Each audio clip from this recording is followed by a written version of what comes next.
All right. Hello. Welcome to our first Spotlight interview. Want to introduce to you Nelly Guzman. Nelly is a Program Supervisor, Emergency Assistance Program, Catholic Charities, and has added the title COVID Warrior to her resume as well.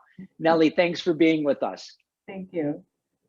We really have two objectives for our first Spotlight interview, and that is, one, to recognize the great work of people at Catholic Charities like Nelly and the other staff, as well as to inform the Lake County Board of Advisors on some of the activities that go on, in hopes that perhaps, besides being informed, maybe it'll dawn on some of us ways that we can be helpful to you in the work you do. So Nelly, if you could start by just telling us a little bit about yourself. Sure. So I got into social work in 2012. I graduated with my master's from Governor State University, and I started working with the senior population. So I worked in senior services for quite a while. That was during the time when budget cuts and the state didn't have a budget was occurring. So it was definitely trying time. So I actually came to Catholic Charities looking for some rest and relief, and I thought this was just going to be a stepping stone, and I was going to kind of recoup and get back on my footing. And I've been here for 3 years now. So it ended up turning into more than just a break from being in the trenches. All right, great, thank you. So tell me a little bit about, if you could, just the work and the mission of the Emergency Assistance Program. Sure. So we provide mainly rental assistance for individuals who are trying to maintain their housing or move to more affordable housing. Of course, during the pandemic, that switched over to clients who have been affected by COVID and have lost their jobs, have had decrease in their hours due to the shutdown. So we saw a lot of those calls coming through. Okay.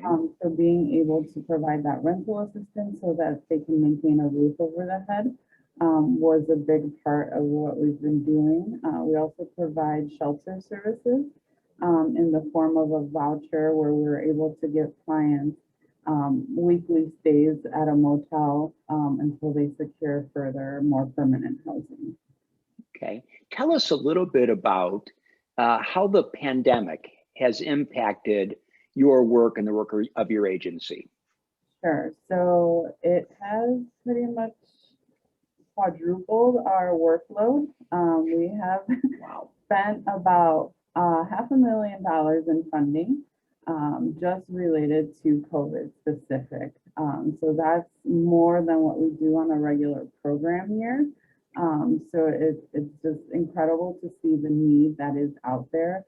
What we're also seeing is we're running into clients who have never had to ask for assistance. You know, they've had good jobs, but the shutdown, you know, it affected almost everybody. So helping them navigate the system, it's something that we're not that used to. So really hand-holding and letting them know this is what they need to get to us, and this is what we could provide for them.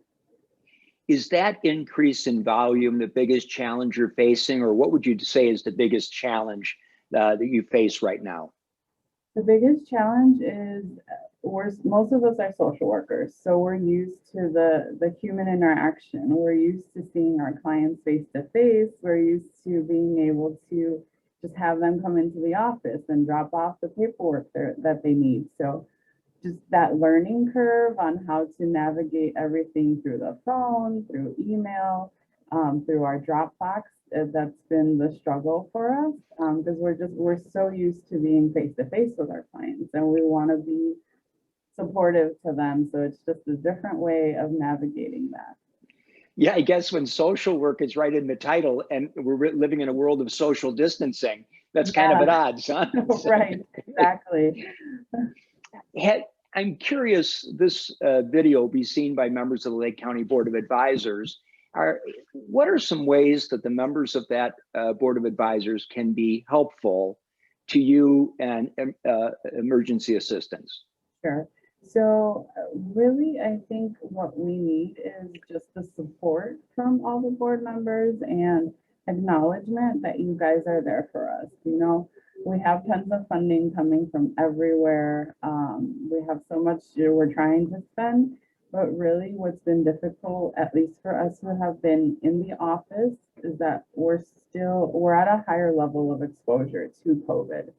But we've made that decision that this is our job. This is what we're gonna do, and we're gonna help as many people as we can. But you know, burnout is real. It's hard to hear these stories day in and day out and not be affected by it. So it's just letting us know that you guys see us, you hear us, you're thankful for the work that we're doing, and that you appreciate it. It goes a long way. I know one board member sent us cards thanking us, some phone calls. It's just the little things that, okay, you know, let's make this through another month. And so just really the acknowledgement that you see that we're here and you appreciate it. Okay, all right, terrific. You know, I'm always amazed at all of the different ways that the various agencies within Catholic Charities support their clients.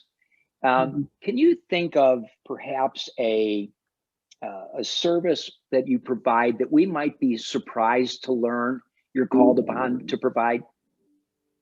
Sure. So, you know, it's not in our job description to help clients outside of what we provide, but most case managers go above and beyond that. So we help someone with beds. You know, we find someone in the community who's able to donate beds or furniture, things like that.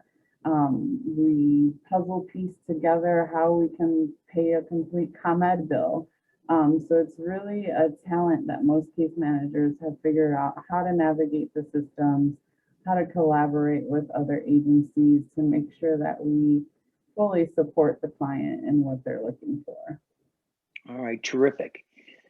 I thank you for your time today, and I really appreciate very much the work you do, and thank you for your time today, because I know it's a crazy busy time.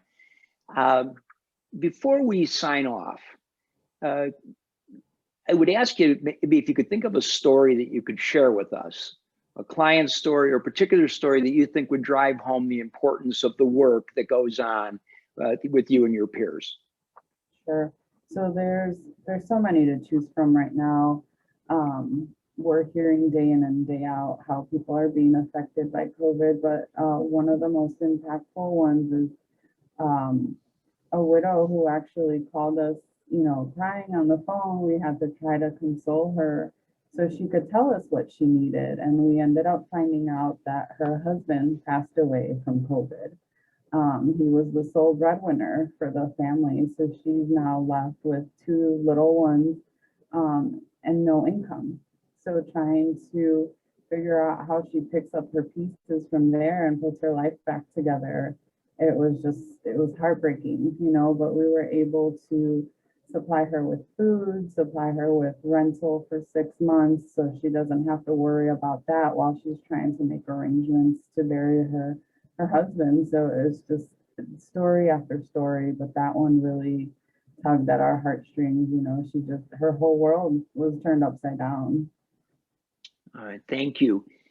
Again, thanks for your time today. Thank you for the work that you do. Stay safe, stay strong. To the Board of Advisors members who are watching, if you personally or through your network of contacts think you could be helpful to Nelly and to Emergency Assistance Program, you can reach out to me directly and I'll connect you to Nelly. I want to thank Lisa Rohde for helping us put this video together. And we hope this is just one of many to come. And hopefully it was informative, but maybe just as important to recognize Nelly, you, and the great work that you do. Thanks so much. Thank you so much.